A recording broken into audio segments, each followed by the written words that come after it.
welcome. Thank you. Nice to have another person in the podcast room. Um, so to start our conversation, the same question that I always ask everyone, and we're gonna get to know each other a bit throughout this, and we'll hear about your solo exhibition, which is coming up, which is really exciting. Yeah. But the first thing that I was gonna ask you is, would you class yourself as a creative person, or what does creativity mean to you? So yes, so definitely because when I like say in my CV or something, I do say like creative professional, like in the interview, Okay. because I'm an artist. I was trained a designer, and then I write because I do a lot of freelance for most of my career, Oh, okay. and then so design, art, write, and I teach. I teach mainly arts, but in Hong Kong, where I'm from, I teach English as well. I even when I teach English, I focus on the creative writing side. So yeah, definitely a Oh, creative. you fancy too, Yeah, for sure, yeah.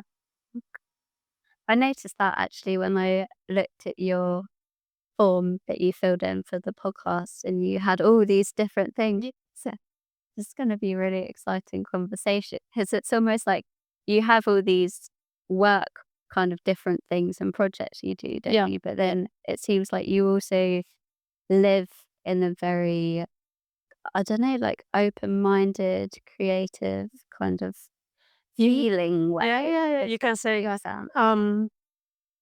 I think it's an upbringing thing. So my parents are very like they give us like my younger brother. He is trained a theater actor. So basically, we're both creative people. Yeah. And although I'm not in theater, but I actually do a lot of jobs relating to theater, a lot of theater companies. I actually worked.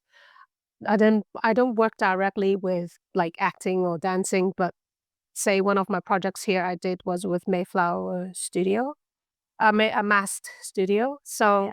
So it was like we are all both surrounded by this like very creative kind of um upbringing. My mom used to bring us to like theater shows. I think Yeah. that's how my brother got into theater. Okay. And then my mom is always like, if I wasn't doing this, I would become like a fashion designer or something like that. Oh, But I feel she's a very creative person. She studied in hospitality, and then my mom and dad both cook. So my mom is like, she did study within like the cooking side of hospitality, and then like all that reception and all that. And then she worked in that area for quite a long time as well. So that's what my mum does as well. yeah. So like she is quite creative as general, and then she's quite stylish. My dad is trained as an engineer. He does business for his whole life. But he is I would say he's like a carpenter. So he does a lot of in the garden there's like this whole bunch of stuff that he made by himself to put flowers on, like, Oh, and then tables, and then there's like a light fixture, like things like this, like you have here, we have at home, because he was like, oh, this bottle is here, this lighting fixture's here, let's just put it together and all that. So oh, I think got parts of this from obviously from my parents a lot. And um as Chinese parents, they are not like you have to go into law or like that's like a joke, but also quite a reality as well. Like something that's stable, law, doctors, the most creative is probably like architects, but it has to be like well paid, like steady, and then things like that. It's people joke about it, but it's still quite true for a lot of Asian family. yeah. So I'm really thankful that my parents are like that. Yeah, I was gonna ask you about that actually because I know there's a bit of, like, cultural difference, Yeah, right? yeah. Yeah. Because my parents, they actually met in the UK. So my mom's family migrated here. My dad came here to study, and then they met in school, and then that's how they become, and then when they got married, they went back to Hong Kong to raise the family. So they kind of have this Western kind of mindset as well. Uh, my I haven't seen my mom's like parents before because they both like passed away before I was born. But from what I heard from her, she is a very kind of in her age, she's quite a liberal or quite a like open-minded person as well. She always says like woman has to have knowledge. That is not something that, especially in Asia or China or Hong Kong even, that parents would tell their kids, especially for women. So that's very important. Like that my mom got this upbringing and then she is quite open-minded for her age as well. So that's why I think it kind of got passed on a little bit. Do you think that makes you feel more at home now that you're here in the UK? It does. Like me and my brother keep saying like when we start to feel like home is when we go away from where we live and then we want to come back. My brother's in Brighton. He's like he would miss Brighton when he goes like away. Yeah. And then I would miss Southampton when I go away. So it's like it's not just like, "Oh, I miss my bed," or "I miss my house," or things like that. It's like, "Oh, I miss that cafe, like, I want to go there for lunch or something." Oh, that's Yeah. really interesting. Is there something specific about Southampton that makes you or brought you here, but also makes you feel at home there? So, what brought me here is actually a friend who was very kind. She was very willing when I said I would come to UK, she's very willing to, like, take me and my dog in. So she has a whole family. She's, like, 2 kids, her husband and everyone. But she's like, "We have a spare room. Just come until you find a place or a house or whatever you want to live in." Yeah. So that's very kind of her. And so that's why I was here. I kind of originally want to go to Brighton because it's like the artist hub, all that Yeah, very stuff like that. creative. That didn't really happen. And then I was looking for a job. I got a job here at Southampton. That's kind of how I just okay, let's be here then. If there's a job here, then and then I found a house at like similar time. Yeah. It's kind of like more like life pushes you to stay here. Like the first time I came to Southampton is like, wow, this place has like nothing to be honest. Like the first kind of like if you don't know anything, you're out here and then it's like, so what do tourists do here? It's kind of like that feeling. And then but since I decided to settle here, I went on tours about Southampton, like it tours like Bargate, Old Town District. I'm like, okay, this is very different, and I love like places with a history. Yeah. Um, I think Southampton's history is very hidden. You really have to take a tour to find out. It's not like Bargate is like the only thing that you see is old and Yeah. it's there to remind you of what's happening or what happened before. Yeah. Um, but yeah, like if you took a tour, it's like much more interesting as a city. And because Southampton is quite similar to Hong Kong, I would say. It's a port. Well, like it's still a port. It's historically a port. So you see a lot of people come and go. Um, at first when I came here, I like everyone I met was not from here. That's so interesting hearing that as someone who was born, because I bet you know more about Southampton than I honestly. I think, yeah, you really like, because unless school teaches it, I don't think school teaches like specifically Southampton history, but or else you can't really find out about it on the streets, like, or you kind of have to know people that have been here for way, like, when the like Second World War or something to understand the history. Yeah. But after the tour, it's like I feel much more belong because it feels very similar, like, even things that happened in the World War of course, it's not the same, but you feel like, okay, there are some parts of it that are quite similar. Mm, yeah. I did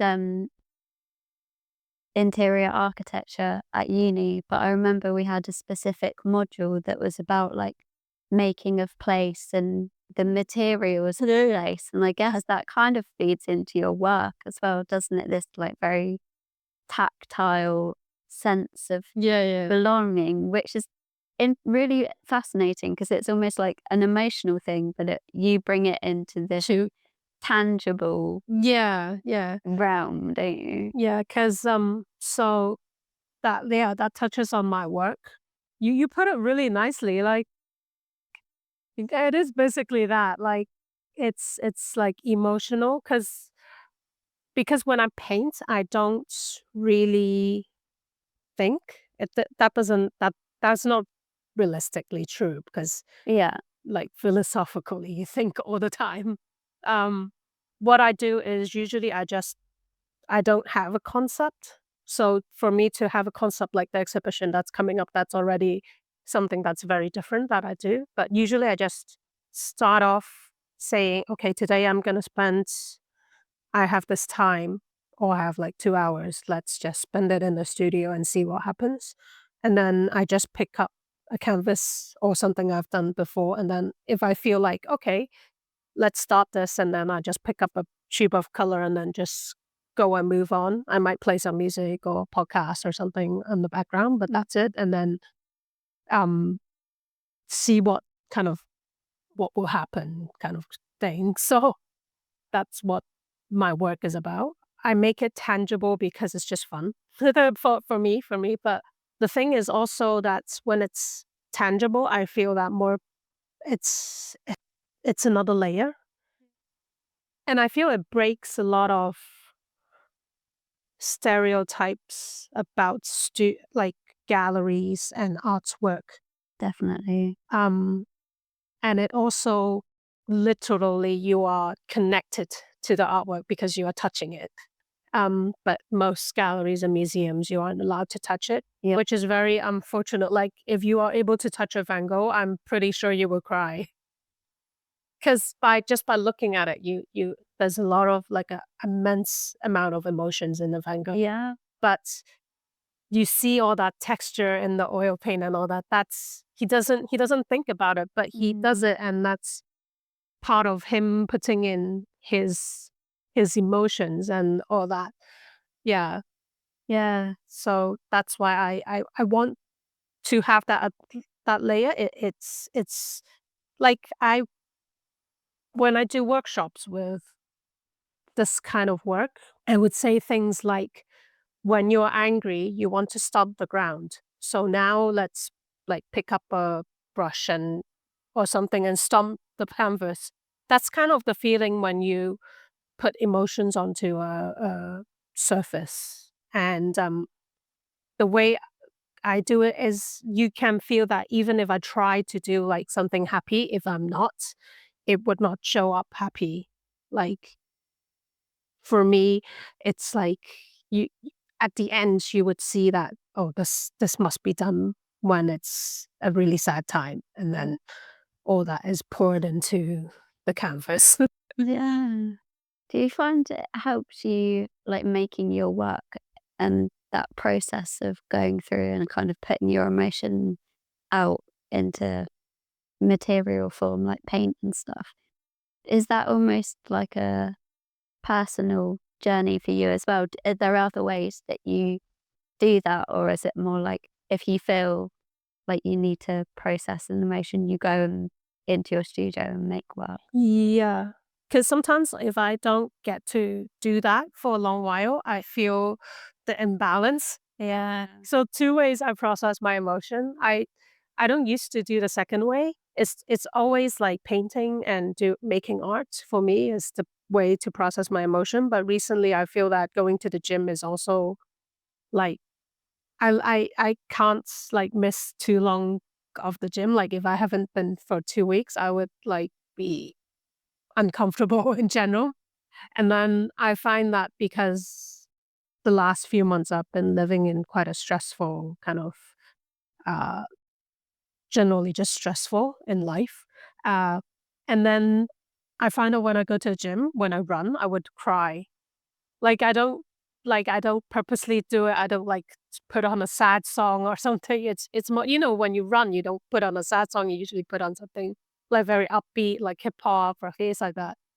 But I just, like, when I start running, it just bursts out. Like, there's a lot of even when it's, like, a workout, like a chest press or something, like, it's a very recent kind of thing that I realize it happens, but when I push it, I think there's a lot of stress and things that needs to come out, so it just comes out as tears, and it's quite relieving that way. So it's like the active way of having the emotions out, and then the other way is the painting part. That kind of helps reflect, because it's always, like, after I painted, and then I look at the painting, and then I see the emotions. And then I realize, "Oh, I haven't been very happy," or "I Mm. have been very happy and I'm not realizing it." Yeah. Things like that. Like, it's more like a reflection. It's the process is more like the fun of it. Afterwards, when I see it, it's like, "Oh, okay, so this is how I'm feeling." Yeah. And I think you said in your notes that you sent over to me, it's almost like, it's transformation in this kind of spiritual process, isn't it? It definitely sounds like that. Yeah, it's something that is not cannot be forced. Um, and it's something that's I didn't think that it would happen like this, but it does. So I don't plan. Like a lot of artists and designers, they plan stuff. Um, the most I have is like this very vague idea of what's gonna happen. And every time I try to do what's in my mind, it doesn't work out. So it's more like it's not me, right? Yeah. Like sometimes. Yeah. Huh. That's so interesting, but also so exciting. It's like every time you do it, it's a bit of an adventure, isn't it? Yeah, yeah, it's a bit of an adventure. You don't know what's gonna happen, and then just go with the flow. Yeah. Oh. So do you ever get caught up in thinking like mind headspace stuff? Or does because it sounds like you almost do the action and that allows your feelings to come out. And it Yeah. seems like you almost skip the thinking part, but I could be wrong. Uh, I try not to. Mm, Like, this should happen first, and then this, and then this, and then this. yeah. And I feel that blocks a lot of things that should happen in life, or should is a strong word, but like it feels like, oh, I should have a degree, and then I should do this, and then I should do that. But not really. And a lot of my life experience tells me that to just try it and then see what happens. I mean, you never know what happens, things like that. Like, so I try to not overthink that much, or else I think I'll be in my head a lot of Yeah. the times. Yeah.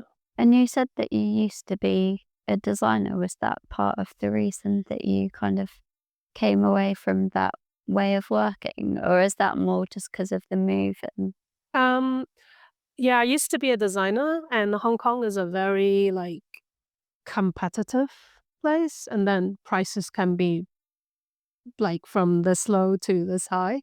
So, and then uh, clients are not always the best. It's just, it kind of sucks the fun out of it. yeah, it's almost like having to answer to somebody else all the time as well. And it's not a, It's not, maybe not in my nature, I yeah, guess, especially when it comes to creative things. I mean, in a job, I kind of understand, and then, um, I think it's more like the competitiveness of it kind of brings me down and makes me feel less worthy, like my design is less worthy in a way.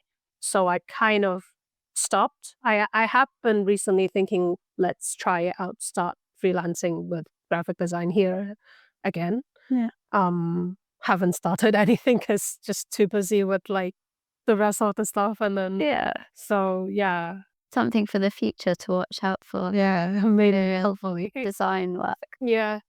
I do enjoy it. I do enjoy the designing. I mean, it's not that I don't like having someone giving me a concept to work with. It's just sometimes the maybe it's more my experience, I'm not sure. But people have a lot of opinions, and I don't Yeah. it's just the opinions are very, like, you would think, "But this would make it a worse design."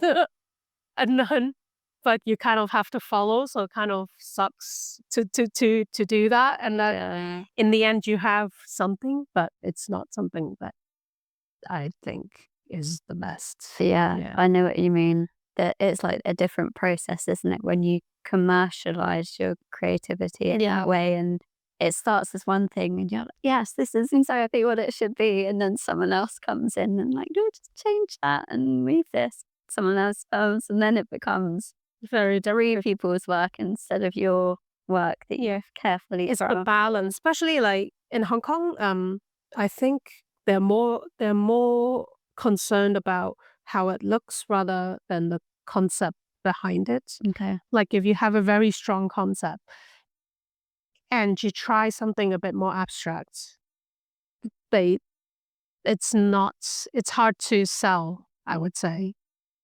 Yeah, It that makes has to be something very much more direct, 'cause I guess it's a fast-paced city, so everything needs to be, like, told at once. So a lot of the design is like, "This is this is a shampoo, this is a duh, this is a duh," and then there's no, like, deep concept behind it, and then that kind of, like, okay, so it gets a little bit boring and yeah. It's really interesting thinking about it in contrast to your work that you're making at the moment and exhibiting and stuff. Because you said about people having this tangible, it's very textural, Yeah. but also people being able to touch it. It's almost like you have this design side where people feed in, but Yeah. it's not really touching it because it's normally a, I don't know, like a 2D thing. Yeah. Whereas, I Because my design style, I still don't know if I'm trying too hard. Um, but now I kind of let loose of my design as well because most of the design now I do is for myself. yeah, So, or for, like, someone's wedding and I help them design, like, a logo and a card or things like that. But I think I was trying too hard to make it perfect. Like, you would move this line, like, just clicking the right button and then for, like, "Nope, that's too much," and then you go back one line. Like, I think I was trying too hard. Yeah. So, that's why I wanted to try it out again here and see what happens if I let loose. Like, now I'm more let loose of what I'm doing in terms of design. Um and see how that would work out. My design style, I try to make it look tactile as well. So I would, like, add a layer of, like, scrunched up paper and then things yeah. like that. So yeah, it looks like it's something that is Okay. tactile. Yeah. But yeah, still, I think I was trying too hard back then. It's just too, like, perfectionist kind of way. So it kind of stresses myself out as well. So that's why when people, you took a lot of time to perfectionize this thing and then, nope, we need a bigger font. Like, that's why it's so, like, it's so hard to for me. I'm not saying, like, everyone can't do it, but Yeah. for me it's just quite stressful. Yeah. Yeah. I think that's a good thing to be connected with how you feel about a certain way of working. Because that's the nice thing, isn't it? It's so adaptable and fluid. If you allow yourself to do something in a slightly different way, it might align with you as a person more, and you don't have to feel like trapped in this, like, this is graphic design. Yeah. Yeah. No, that makes a lot of sense. So how does your workshop work feed into that? Is that something that you do kind of on the side occasionally? The ones that I do now is for a paint and sip company. Mm. So it's quite their style is like a step-by-step, painting of things that are realistic. So it might be a landscape, it might be, like, an animal or things like that. Okay. And then like, people come in, they have a drink, they paint. And then I teach them how to paint step by step and create this animal or this landscape. Uh, the At first, I never thought I would be okay with that because I don't know how I feel about step by step paintings, and then it's not paint by numbers, but it's still like a step by step thing. And then the company has workshops like all over UK, and then you would see that different artists has the different styles with the same painting. They would still have that different style, so you can feed in your own style as well in your workshop. So Okay. I talk a lot about textures and patterns, um, and my teaching style is quite loose. I wouldn't say that you must do this or you must do that. I mean, of course, certain things have, especially for like animals or things like that, certain things has to be here and there. Yeah. But like detail stuff, I would say this is how I would do it. But if you have your way, just go for it. I My whole teaching goal is to I just want people to have fun, like to be creative, Yeah. to find their creative side, to be more artistic. So that's what I teach mainly at the moment as a job, which is quite enjoyable as well. But for my own workshops, it's like totally different. It's even more loose. It's all abstract. Um, so the workshops I'm doing for the exhibition would be related to oceans, feelings, and emotions. Usually, I start off with um, a bit of a kind of like a breathing exercise. Some people can call it meditation. It's not that deep. I would just call it breathing exercise to bring Yeah. the person back to this moment, Yeah. Like into your body. into your body, Yeah. into this moment. You know, you might have rushed from here to the workshop. Um, there might be times that you need to rush to somewhere else, but if you have dedicated this time, then let's be here. That's what I feel. And then usually my workshops would work with maybe like one particular emotion, and then we go through that. It might be a little bit of sharing if people want to, and then we start going into the work. Sometimes I would put in some writing in it as well. Another way to do it was to have writing and painting at the same time. So really depends, but these are kind of like things I would throw into the workshop and help people release a Yeah. little bit. Yeah. So you're kind of supporting people to not only tap into their creative ability, but it's also their emotions as well, isn't it? Yeah, yeah. Because when I first started this kind of workshop, um, I was hoping to connect the two things together, like Yeah. using arts for well-being, because I that's how I use my arts Yeah. basically. And then I tried it out for a few times, and then COVID happened. So that's why I can't really do much about it after that. So and then I moved here. So now I hope to do it again and see what happens. Yeah.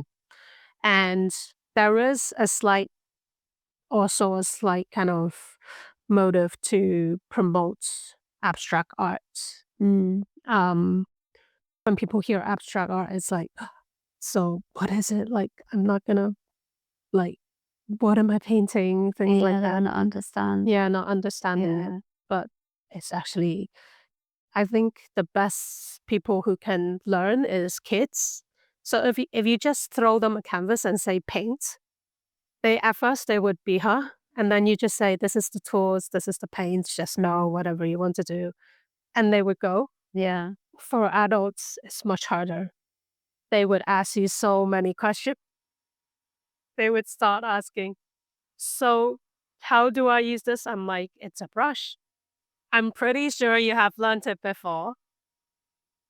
And then, okay, so after that, and then how? What am I going to paint?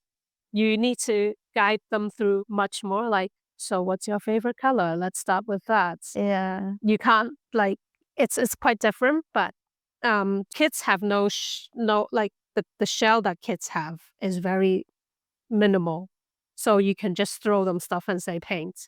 Yeah. But for adults, they have so many layers of like shells and things they learn. It's actually a process of unlearning. That's why I sometimes, if it's like say a one-on-one workshop or it's like a one-on-one, like a private kind of workshop, I would just say, here is the tools, here's the canvas, Yeah. paint, or I don't even say like make arts or something, like a very generic word. And then you would hear what they want to, like, you would hear that question and you know what kind of things they have learned in life, not just in painting or arts. They would ask things like, what if I did this wrong? Yeah. This is a very like strong word because this is not like this is an art workshop and it's something you paid money for. So it's like there is no right or wrong. It's not your job. It's not like accountant job where you calculated this wrong and then the whole thing messes up. But you hear values and things that people learnt in life when you hear what they ask you. So that's a very interesting thing. It does tap in, especially in a private workshop, it does tap into a lot of deeper, it's not just emotion anymore. It's more like uh, you sometimes hear trauma or you sometimes hear experiences that they have in life. And therefore, that's why they ask that question. So it seems like a simple question, but behind it, it's all the learnings and the experiences they have in life that makes them the people they are now. And yeah, That's gosh.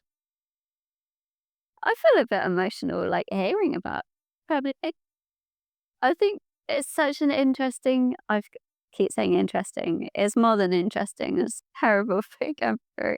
But I don't know, it's just when I started the podcast, it was this thing with creativity of I think everyone is capable of being creative. It's almost like a muscle, but some yeah, people have closed themselves off to it and they mhm, think that they're not creative because they can't draw really yeah, well or something. And it's just like, where do we learn at some point or tell ourselves that we're not capable of this thing? that you lost a muscle. And it's such a natural part of life, however you go about it. Like with you talking about kind of living and creating work in a way that expresses, Yeah, as in puts out your emotions, like that is creativity. yeah, yeah, You make decisions every day and how you're going to do something. That is yeah. creativity. Problem solving is creativity. Yeah. Like in your job, if I don't know, like everyone has a different job, but everyone has to problem solve. Yeah. So that is creativity in terms of problem solving. Yeah. If you're more creative people, like you have a so-called creative hobby. I don't want to call it that because it gives it like a boundary. I know what you mean. Yeah, Yeah. it can be like a sport. It can be cooking. It Yeah. can be arts. Can be music. Anything. If you go sing karaoke, that is a creative hobby as well. Um, but I believe people with that kind of creative hobby would be a bit more so-called creative in terms of their problem solving. Um, if you belong to a community of any kind, so it can be like a women's community, it can be like a sports community. If you go to community is a very big word as well, but a person that goes to a bar and talks to the same person about football every weekend has a community as well. So if you have a community, if you are creative in terms of your hobby, I believe you would be a bit more creative in your problem solving in your job or whatnot. So it's all linked, Yeah. but it's not told to everyone a lot. Yeah. And it's having that support of a community as well, isn't it? I've noticed that myself definitely since starting this. All of the people that I've met, there's been this thread of a passion, like we are just saying about creativity, and it just I don't know, you can always find a way to connect with those people, Yeah. and you don't have I don't know, it takes a bit of that risk, like you said about with the paintbrush and, yeah, am I gonna do this wrong and stuff? It's like when I came here, I think a bit to know about Hong Kong culture is that we don't talk to people in the Yeah. street. If or we don't honestly, we don't say hello or good morning to people in the street.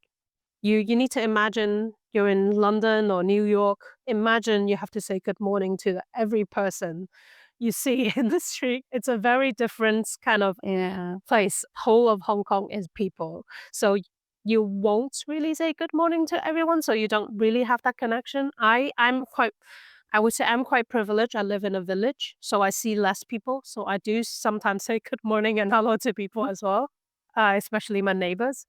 But generally, we aren't those kind of people that would talk to people in the streets or just, build a conversation and we won't ask, how are you? We don't have that. We have something equivalent, but it's, it's just quite different. So when I came here, I do understand this culture because I went to an international school when I was in Hong Kong. So I'm I am quite westernized as well. So I'm not Chinese, which is weird because I have a very long time dealing with like an identity kind of crisis. Yeah. So in Hong Kong, you feel Western and people feel you're Western, but in here you are Chinese because look at me, I am Asian. Um, so it's that, but when I came here, I just started to talk to people, and it's risky for me. Like I'm not used to it, but once you do that, and then that's how the connections come. I start to go to meetups, and then because I need to build a new community, I understand the importance of having community and friends. I can't always rely on my Hong Kong like friends that are from Hong Kong just here. I want to see what Southampton is like. I need to. That's when I understand. Okay, all these people are not from here. Like the people that goes to the meetups are usually people that are not from here. That's why they are like me. That's why they want to know new people as well. And then slowly I start to get to know the people, and like one connects to another, and sometimes I just like, oh, let's talk on Instagram, and then you get to build friendship and things like that. Yeah. That's important, I think, to have a community in no matter big ways or small ways. Just has to be. Yeah. Do you feel like there's quite a lot of opportunity to do that in Southampton? I think is much more Yeah. compared to like Hong Kong. There's a lot of things to do, but because there's so like one weekend, if you decided you want to go out for a day, it can you can start off 8 in the morning and go back home 12 at night, Yeah. and everything can be filled. But because of that majority of things that you can do, every weekend you're doing something different. So you don't really get to build on things. Yeah. So you won't be like, say, going to a painting workshop every week or every month. So now, for example, my paint and sip, you see people that comes back like every month or every few months. Um, they come because it's fun. They have enjoyed it, and it's also they start to know the other people there, so they can chit chat a bit as well. Yes. So for me, there's a lot of opportunities to like meet new people and yeah, have friends. I feel like we've touched on so much. I feel really happy. So thank you. Oh, good, good. I'm glad. But I wanted to go back slightly on what you said about your workshops and people kind of struggling to embrace even the smallest thing, like taking the paintbrush from you. Like, how do you have any tips or like ways that you work with people to get over a block that they might have? Um, it's a, um, it depends. Like your, because say people who comes to a workshop means they already have taken the first step, Yeah. which is to come to a workshop. Yeah.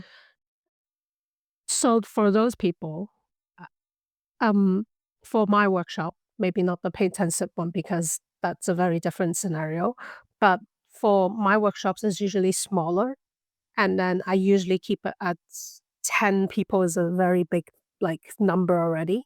I usually keep it really small so that I can connect with them on a personal level as well. Okay. Um, I find that to make them do the breathing exercise and come to the present, I would say, is quite useful. And then I do a bit of an icebreaker where it's not just introducing your name. It might be something I ask a question about. So, what have you been eating this morning? Or how are you feeling today? And then we go on to that as a chit chat. That chit chat actually helps people loosen up. Yeah.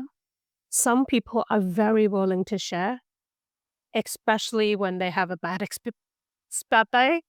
So if I ask, say, what kind of transport did you come to? And say in Hong Kong, it's usually public transport.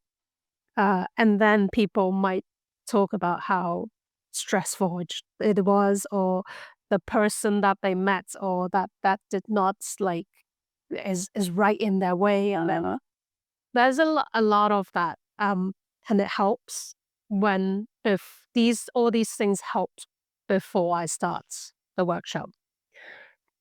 And if I did all that and then I say, just do it, it's much easier for them. Mm. Um, Sometimes I start off with a prompt, like close your eyes, pick a tool. So there would be like this whole bunch of tools here, and then they click to pick one. Yeah. And then, okay, open your eyes, tell me the color you like the most, and then start using this tool and do that. So there's a lot of ways if people are already willing to come to a workshop and do that. But for people generally having a creative block, I would say just do something out of the ordinary. And it doesn't have to be like go wild and quit your job and spend all your money to travel the world. Not that. If you want to, that's cool. That's fine. Uh, but what I mean is take a new route when you get off work. Do something different. Do something different. Don't eat that ready meal.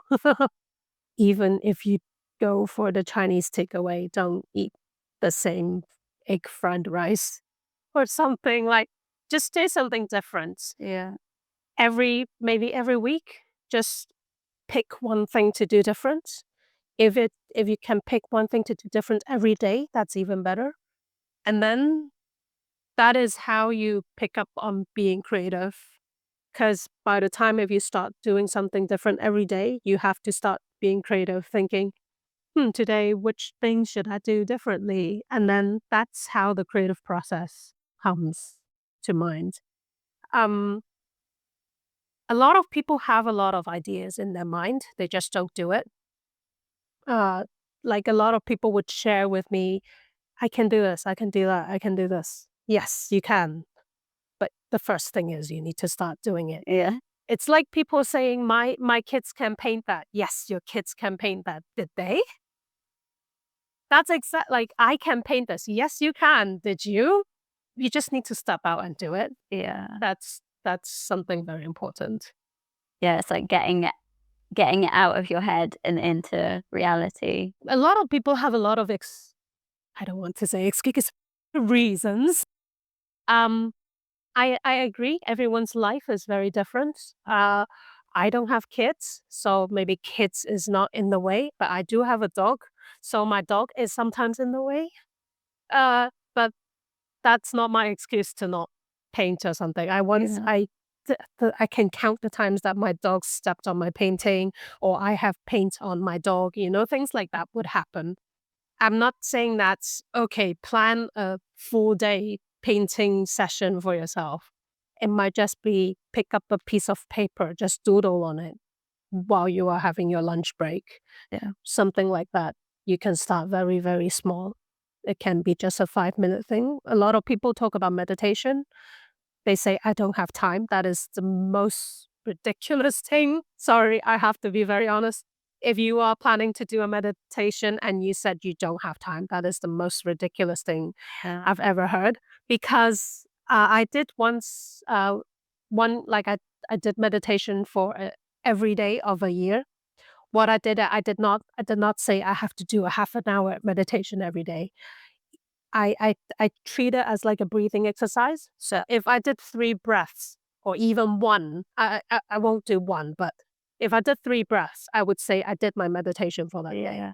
So you can always do it. It's impossible unless you don't breathe. Then you can't do meditation. Yes. If meditation is a goal for you, then just say I would do meditation every day, and or just say I would take 3 breaths every day. Yeah. It doesn't matter when you take it. Just take it, and then once you start, get it rolling. It Yeah. is possible. It's it's like being intentional as well, isn't it? Like saying you're gonna do something and do it and keep it in your mind Yeah. of If it helps, just write it down or yeah, have a tick box kind of note, like a notepad I do that. or like in your phone. So if there's things you want to do and just put it in a note and then tick it every day and then that's that done. Yeah, I do that. I have like a planner. Yeah, I I have that. did one of these undated ones and I've got like a little habit bit and I just tick things off. It's very satisfying. It is. I love it. Like I like writing down what I have to do every day or every week, and then when I cross it out, I'm like, yes. Yeah. You know, yeah, it's like the visible part of knowing that you're Yeah. sticking to the things that I you guess said we are. you wanted It's to also do. because maybe we're both very visual people. So for people who are less visual, I understand those tools might. It seems obvious to us, but Yeah. maybe not obvious to people who are not creative or not visual in their work. So it seems like it's oh, I don't have a time to start, or I don't have a thing I can start with. Yeah, Mm. that's very true. Do you find having your studio at the Arches, because I know you're down there as well, I know, does that help having a space that you go to that you're kind of committed to in a certain sense? I'm still getting into the habit of like going, and I don't like setting schedules, but I'm still needing to. I think I should go a bit more often. Now I'm like going once a week, but I started having my studio in like January. I moved in mid January ish time, Okay. so it's still quite early in Yeah. stage. Um, but having my studio is much better. So at least I don't paint my dog for one thing. I do bring my dog there. I brought her there once. I do want to like because if I'm in the studio for the whole day, then she's left at home for the whole day, which I don't Yeah. want. Uh, but it's great that I can just, pick up things and then I don't have to tidy up after. I was just thinking, and then I can just lay everything here to dry, and then it's not just like, "Oh, I have to think of a place to put this to dry." Like sometimes when you move things and then you touch it, and then like, "Oh, I ruined it," and then sometimes I just let it go, and then okay, it's part of the process, and then just leave it to dry somewhere. But now I can just leave everything there, and then next day you come in and it's dry, and you can touch it, and yeah, so it's quite fun. Yeah. Yeah, and you know that someone won't have tidied it up in a very helpful way. So that and you brought one of your paintings, didn't you? Because when you arrived, you were saying about the drying process and being able to leave it in your studios. Yeah. So this one I need to bring back to my studio. It was at my house. I haven't finished because I like to paint So the size as well. I usually try to paint on canvases that are deep canvas. So they are a bit more thick in here yeah, on the sides because I feel it gives like a more like a never ending kind of feel to it when yeah, it has the side. This is the kind of texture. I don't know if you see it, but that's how I it's just acrylic most of the time. So people ask how I do it. I just have to tell you it's experience because uh, I don't use brushes. It starts off because I'm lazy to wash my brushes. If you use like palette knives and things like that, you just wipe it and then that's it. Um, and most of the time, what I do is this is the main painting. There's another canvas that I wipe the excess kind of paint on, and then it creates a new piece of painting. Such a good idea. So I don't waste anything. Yeah. Um, and there's a lot of ways to pick up paints and put them down to make it like this kind of texture like that it floats. I always wanted to make a thing that I can do where I can just like dry it like this. I'm not sure, maybe a clamp or something and leave it like that Yeah. and see if it will drip and yeah, and make like longer kind of pieces. But now I have a studio. I can see where I can put that thing and then clamp it and see what happens. But this is truly experience on I want to share with you. I don't mind sharing how this is made, but it really is experience and it's in the moment that I can pick up the paint like this. And it's really driven by the moment as well. So sometimes I might do things that are like these ones are really like straight lines in a way, but sometimes I do like swirls and all that as well. So it really depends on the moments what I want to do. Yeah. I'll have to take a picture of it so people can see you close on the video Yeah. on YouTube. And if you're listening to this, then you'll have to go on YouTube. Do you see it? Yes, not just a listening podcast. No, oh, no. Some people do just listen. But so, and you've also got your solo exhibition coming up, haven't you, at the Dart Centre? At the Dart Centre in Hedge End. So the exhibition is called Two Oceans Apart. I did actually Google it if Hong Kong and Southampton is two oceans apart. I thought of the name first and then Yeah. I'm like, It's not accurate. is it accurate? And then yes, it's two oceans. I don't know why. I just do like two oceans like ring because it's two places like Hong Yeah. Kong and Southampton. Yeah. And if it's two oceans apart, that's great. And then it is really two oceans apart.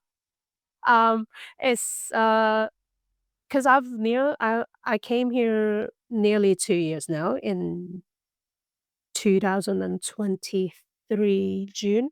Okay. So it's nearly 2 years.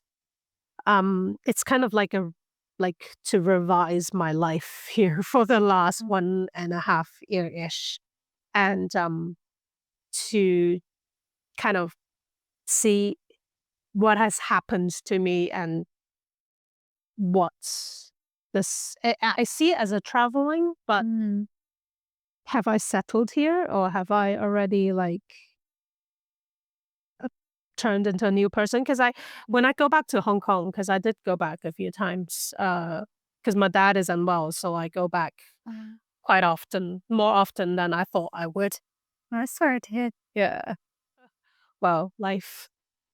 Um, and then I feel like a tourist here there last time when I was in Hong Kong. So that's another thing that I feel more at home here now, I Yeah. would say. And so it's kind of like a review of me in the last 1.5 year. So I try to make most of them new works. And when I set the name and when I wrote this to the venue and like just to explain, I decided to call this Two Oceans Apart. And then I suddenly have an idea, let's do it in green and blue. Like all the paintings are in green and blue. And then like tones of greens and blues. At that moment I said it, but also at the same time I was thinking, is this like am I like making this too complicated for myself or am I playing with like am I messing with myself? Like if it's green and blue, it's quite it can it looks really nice, I hope. Yeah. But at the same time when I do it, there's less colors to work with. But turns out it's not true because greens and blues is the main main colors, but inside I still put like a bit of red or white or things like that. And green is like blue and yellow, so I can use yellow as well. Yeah. So now I haven't tried this before because I never like settled to a concept, but I kind of want to like make it more created. So I guess that's why the concept behind it was to have greens and blue is to make it more created in terms of color wise. And then having the ocean kind of theme. I did not, I just, when I paint, I still just think of green and blue and not particularly about ocean, but it turns out a lot of things looks like oceans and islands. So as I paint, um, it's weird. It's just behind is something just subtly coming through, sipping through it, and then yeah, that's the show. Oh, exciting. Yeah. Are you making a lot of work for that show at the moment then? Yes, Busy? because I need to. Yeah, that's the part that I mess with myself because I wanted to have everything green and blue. It means most of the work has to be new. I have been making a lot of red and purple work for some reason. So that as a year. Now this one is red, so this will not be in the exhibition unless I paint over it, which I don't want to. But yeah. So this won't be there. But yeah, just making different works and I also made one big piece, which is like 1.5 meter by one meter or something like that. Yeah.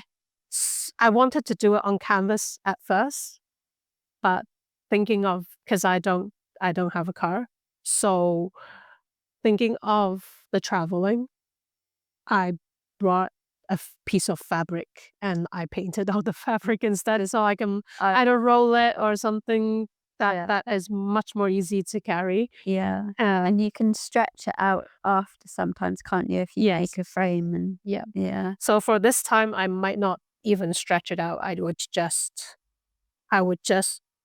I still haven't thought of how to make it, but I probably like have some wood on top and bottom just to like give it some weights, and then we'll see when the day comes to exhibiting. It will be presentable at least. I'm sure it will look great. You put the visual designer eye. I'm really excited to see.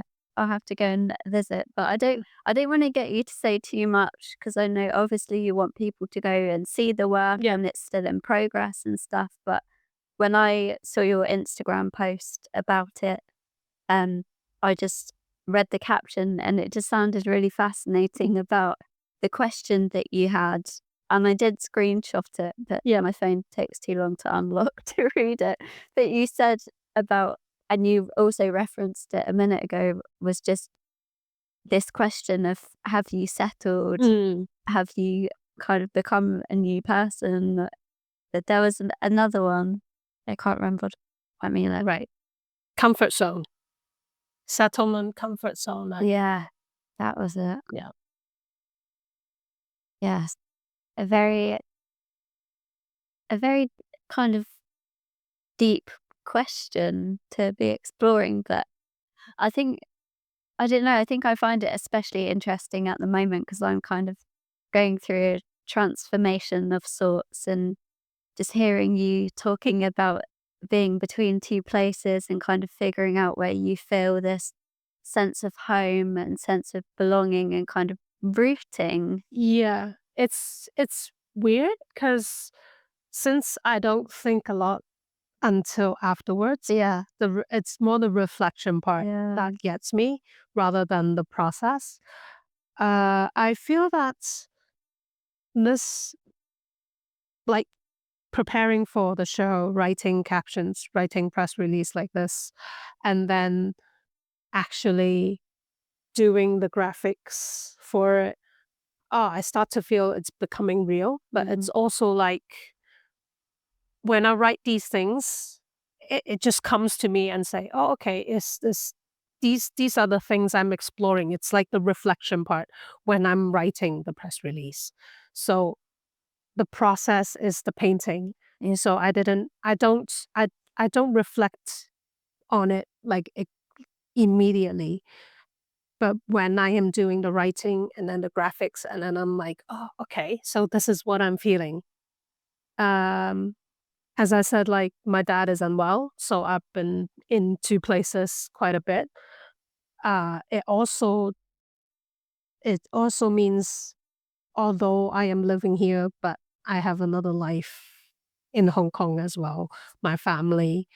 Um, and then sometimes you feel you want to do something, but you don't know like if I need to go back anytime soon or things like that. So it's still very between stages. A lot of things are not settled, like my job. I did used to have a job, but last September, so I used to have a job in Eastleigh in a craft room in a leisure center. Okay. And then they decided to end the craft room, so I don't have a job. But I still have the paint and sip one. Yeah. So I've been looking for a job for a very long time until this week. I got a new like part-time job in the university, which I say thank you. Like I'm really happy. It also like help. It kind of is like a confidence boost as well. Yeah. Okay, so this is the level that I want to be at as well. In terms of my career. So like everything is still, it seems like a settle, but also not really. There's a lot of these emotions going on, and and then when I paint, it's like I let them all go, but at the same time, it goes back into the painting. Yeah. So that's why it's it seems like very deep questions, but I think it's everyday life. Yeah. At least for me now, it's everyday life. Even like for a person who maybe have been here for the most of their life, they can ask if they are in the comfort zone, if they're settling, or if they have changed into a new person. You can always change into a new person any moment if you want.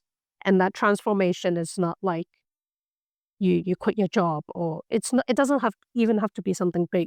It's it's just it's just life events that makes you become a new person sometimes as well. Yeah. Yeah.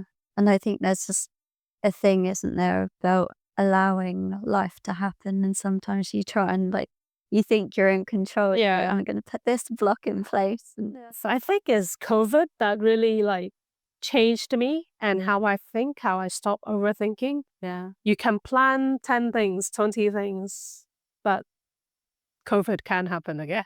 Like it's not a threat. I mean, if COVID did happen, it can happen. Anything like that can happen. It's not just COVID. Generally, I can't say I can't plan that my dad being sick or not. I can't plan things being the way they are. Mm. I can't plan this good weather that hopefully will last longer. It's the UK. Um, so just embrace it's what it is. I think Mm. that's my work. That's how I see life as well. And it kind of correlates. Yeah. Yeah. Where can people find a bit more about you and your work? So my social media handle are all the same. It's Vera Chiu, VeraChiu, the artist. So it's on Instagram. My Instagram is the one I use the most. That's why I promoted it a bit more. Yeah, I do have to say that. Facebook as well. I have a website, just verachiu.com. So you can see I still need to update that. But there's a lot of my work, artwork on there, my design. I do some music that's more for fun. So I do share it, like you can download it and use it wherever you like. The music part, yeah, because it's more the fun part. Just it's not really my job thing Yeah. or anything like that. Yeah. Yeah, you can see all much more detailed things on my website, but for updated would be Instagram. Perfect. Yeah. Cool. Well, I hope your show goes really well. Thank And I you. have to say, it's been so personally for me, it's been really inspiring, and I don't know, just this whole conversation has just resonated on Oh, this good. kind of spiritual, emotional level, which I've said with the podcast before that I could want to kind of lean into a bit more. And it is very much about creativity, but Yeah. there, for me, there is this kind of emotional, Yeah. spiritual, transformative Yeah, quality to it. I mean, like everything in life, you can't really like break it into blocks and say they No, don't connect. exactly. If you're doing, especially with, I think with creative people, we just see a bit more of the spiritual side. It's also part of our job as well to share deeper things, I would say. I don't mean that other jobs don't, but other jobs like accountants, you look at numbers, like it's very hard for you to be spiritual at your job. But creative wise, it's sometimes in a way it's expected as well in sometimes. So I think yeah, it's all connected. Yeah. Everything's connected. Yeah. I'm really, really looking forward to seeing your show. You'll definitely be there. And the Yeah. dates for that are So Two Oceans Apart will be from 17th of March to 12th of April. There are, if you want the opening hours, just do go to my Instagram or the Dot Center would have it as well. There will be closing events and tours and workshops that are all like registered RSVP only. okay. So, but again, updates are on Instagram. Cool. Perfect. We'll have to go and check that out. Yes. And you did your pitch as part of Pitch Your Project at Yes. God's House Tower as well, didn't you? Which you can find on the A Space Arts YouTube. Yes, if you you can want see to that. have a look. That's I hope to develop more community art workshops. That's one of the starting points Mm. that I a project that I call Objects.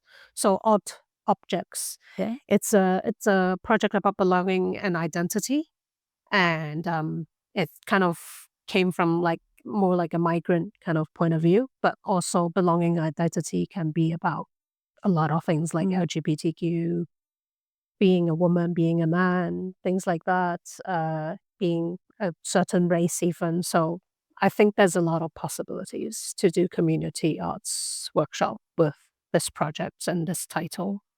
So yeah, do check out the pitch. It's much more detailed. Yeah. And if you have events for that kind of thing, definitely send them over to me. We share them and we help you. Yeah, very Right. yeah. Definitely. Well, thank you so much for coming. Thanks for the invite. Yeah, no problem. It's a real pleasure to talk to you.